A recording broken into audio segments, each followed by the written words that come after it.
Pessoal, vamos a mais uma correção de atividade 0201, da disciplina intermediária 2. Primeira questão: conceitue ativo imobilizado conforme o CPC 27 e apresente suas características essenciais. Então, lá no material, vocês vão encontrar aí um conceito de ativo imobilizado, né? Ele é o item tangível mantido para uso na produção, fornecimento de bens e serviços, aluguel ou fins administrativos, com expectativa de uso por mais de um período. As características essenciais são tangibilidade, uso operacional, longa duração e não destinado à venda. A segunda questão, explique quais elementos compõem o custo de aquisição de um ativo, de um item do ativo imobilizado, conforme o CPC 27. E aí você vai colocar aqui o custo de aquisição inclui preço de compra, impostos não recuperáveis, fretes, seguros, instalação, montagem, honorários profissionais, custos com testes de funcionamento e estimativa inicial de custos de desmontagem, quando aplicável. A terceira questão, diferencia impostos recuperáveis de impostos não recuperáveis na formação do custo imobilizado, citando o exemplo de cada. Então, para impostos recuperáveis, o exemplo é o ICMS para contribuinte, que não integram o custo, sendo registrados como ativo. E os impostos não recuperáveis, como exemplo o IPI para o comércio, integram o custo do ativo.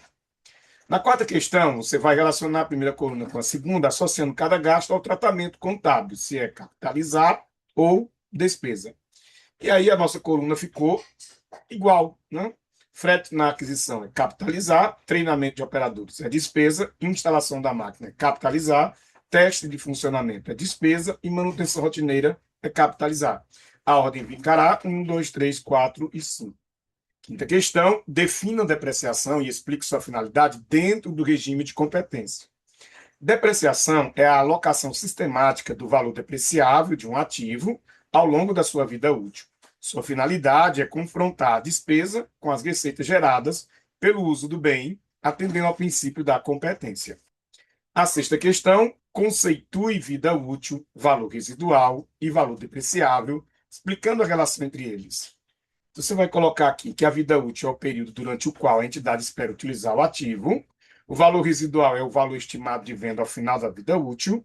E o valor depreciável é o custo do ativo menos o seu valor residencial, ou residual. A relação é valor depreciável igual a custo menos valor residual. Sétima questão, cite e descreva brevemente os três principais métodos de depreciação previstos no CPC 27. Então, nós temos os três métodos. O método linear, que a depreciação é constante durante a vida útil. O método da soma dos dígitos, onde a depreciação é acelerada, ou seja, maior nos primeiros anos. E o método das unidades produzidas, onde a depreciação é baseada na produção ou uso efetivo do ativo. A oitava questão é uma questão de acessão e razão. Analise a seguinte acessão e razão. Afirmativa 1. A depreciação contábil deve ser calculada com base na vida útil estimada pela empresa. Por quê? Afirmativa 2. As taxas de depreciação estabelecidas pela legislação fiscal são de observância obrigatória para fins contábeis. E aqui, no caso, nós temos como afirmativa correta a letra C. A primeira é verdadeira e a segunda é falsa. A questão pede para você explicar, né? Por que que você marca a letra C. Primeiro, porque a depreciação contábil ela deve refletir o padrão de consumo dos benefícios econômicos, baseando-se na vida útil estimada pela empresa. Né? E aqui não. A depreciação contábil deve ser calculada com base na vida útil estimada pela empresa. Então, aqui ela é correta. Porém, a segunda afirmação diz que as taxas de depreciação estabelecidas pela legislação fiscal são de observância obrigatória para fins contábeis. As taxas fiscais não são obrigatórias para fins contábeis. São utilizadas apenas para apuração de lucro tributável. Nona questão, diferencie depreciação contábil de depreciação fiscal, explicando os objetivos de cada um. E aí você vai colocar que a depreciação contábil, ela aloca o custo conforme o padrão de consumo real, usando métodos que reflitam a realidade.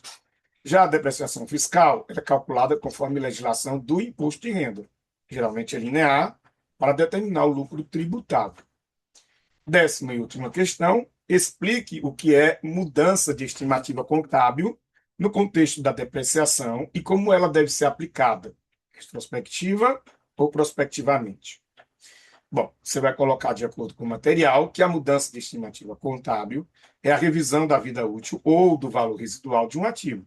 Deve ser aplicada prospectivamente, afetando a depreciação do período corrente e dos períodos futuros, sem ajustar os valores já registrados. E essa foi a correção da atividade 0201 da disciplina intermediária 2. Até a próxima correção. Bons estudos.